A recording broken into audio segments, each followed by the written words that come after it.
Hello guys, हम लोग आ गए सासाराम शेर शाह सूरी रोजा जा रहे हैं और वहां जाकर आपको वहां का पूरा व्यू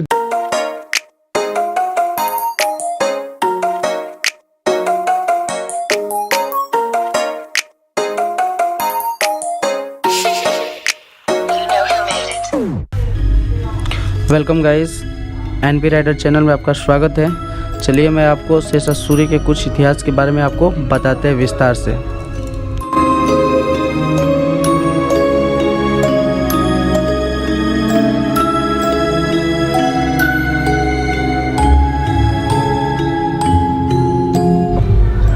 शेर शाह सूरी मकबरा। दोस्तों, आज हम लोग बात करने वाले हैं शेर शाह सूरी मकबरा के बारे में। चलिए उनको हम विस्तार से आपको समझाते हैं। भारत विविधता वाला देश है और विभिन्न संस्कृतियाँ इसकी खूबसूरती को बखूबी बयान करती है। इस देश में कई ऐसे मशहूर और पुराने मकबरे हैं जिन्हें देखा जाना चाहिए। साथ ही यह मकबरा समय के साथ पर्यटकों के लिए पसंदीदा स्थल बन गया है। मुगलों द्वारा बनवाए गए मकबरे बहुत खास है। इसी में ही शेर शाह सूरी का मकबरा भी आता है जो सासाराम रोहतास में पड़ता है, जो बेहद खास है। हजारों लोग इस मकबरे की खूबसूरतियों को निहारने आते रहते हैं। यह देखने में न सिर्फ बड़ा है बल्कि खूबसूरती ऐसी कि इसका नाम इतिहास के पन्नों में दर्ज है। तो चलिए जानते हैं शेर शाह सूरी के मकबरे के बारे में कुछ रोचक बातें। कौन थे शेर शाह सूरी? कहा जाता है कि शेर शाह सूरी का जन्म लगभग 1472 ईस्वी में हुआ था, जिन्हें बचपन में फारिद खां के नाम से पुकारा जाता था। हालांकि इसके जन्म वर्ष और जगह दोनों को लेकर मतभेद है। कोई कहता है इनका जन्म 1486 ईस्वी में हुआ था। वह बहुत ही कुशल सैन्य और निर्भय बहादुर बुद्धिमान व्यक्ति थे। उनके दादा का नाम इब्राहिम सूरी और पिता का नाम हसन खान सूरी, जो सुल्तान बहलोल लोदी के समय 1482 ईस्वी में अफगानिस्तान के सरगरी से रोजगार की तलाश में भारत आए थे। भारत में उन्होंने महबाद खान सूरी एवं जमाल खान यहाँ नौकरी की। फिर 1499 ईस्वी में जमाल खान ने हसन खान को सासाराम का जागीरदार बना दिया था। शेर शाह का बचपन यहीं बीता और वहाँ का जागीरदार भी बने थे।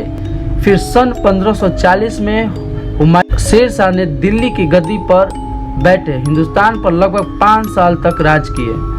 1540 में हुमायूं को पराजित कर शेर शाह ने दिल्ली की गद्दी पर बैठे हिंदुस्तान पर लगभग 5 साल तक राज किया था। हम आपको शेर शाह सूरी के मकबरे का इतिहास बताने वाले हैं। शेर शाह सूरी एक पठान योद्धा थे, यानी वह पठान खानदान से ताल्लुका रखते थे और मुगलों का बादशाह थे। शेर शाह सूरी ने लगभग 5 साल 1540 से लेकर 1545 तक शासन किए थे और साल 1545 में उनकी मृत्यु हो गई थी। अपनी हुकूमत के दौरान उन्होंने बिहार में शेर शाह सूरी नाम से एक मकबरा बनवाया था, जिसका वास्तुकार बनाने वाला अलीवाल खान है। अलीवाल खान ने लाल बलुआ पत्थर से इस मकबरे का निर्माण किया था। यह मकबरा भारतीय इस्लामिक शैली में निर्मित किया गया है, जो झील के बीचों बीच स्थित है। इस मकबरे की यही खूबसूरती लोगों को काफ़ी आकर्षित करती है, इसीलिए लोग दूर दूर से इस मकबरे को देखने आते हैं। मुगल साम्राज्य ने भारत के मुस्लिम लोगों को कब्र के निर्माण शैली से परिचित भी कराया, इसीलिए मुगल साम्राज्य में बनाए गए तमाम मकबरे में कब्र भी बनाई गई है। इस मकबरे के भीतर भी लगभग 24 कब्र है और बादशाह शेर शाह सूरी के कब्र मकबरे के बीच में है। इतिहास के अनुसार कलांजीर से बादशाह के शव को लेकर मकबरे के ठीक बीच में तभी से लेकर आज तक वहां बादशाह की कब्र मौजूद है। इसके अलावा इसकी कब्र के पास ही उसके करीब अधिकारियों और परिवारों के भी सभी सदस्यों की कब्र में मौजूद है।